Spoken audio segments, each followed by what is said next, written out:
keinen Stürmerangst, aber wenn du mit dem Mikro kommst, dann sagt er, Junge, lass mich in Ruhe.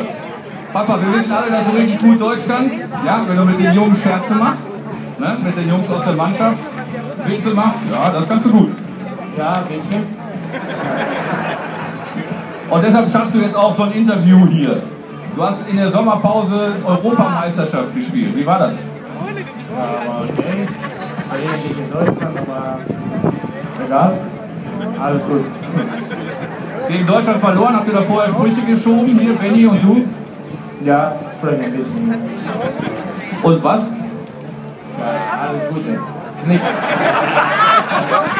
Kann ich nicht glauben, da war doch bestimmt eine Wette im Spiel. Oder du hast ihm gesagt, was du mit ihm machst, wenn er bei dir auftaucht. Ganz unschuldig. Der mag kein Wässerchen trüben. Und er will immer so ein bisschen weg hier, merkt ihr? Ist schon auf dem Weg raus. Also, Kyriakos Papadopoulos, einer der beliebtesten von den jungen Spielern bei uns in der Mannschaft, weil er immer für uns sehr gut ist. Wir machen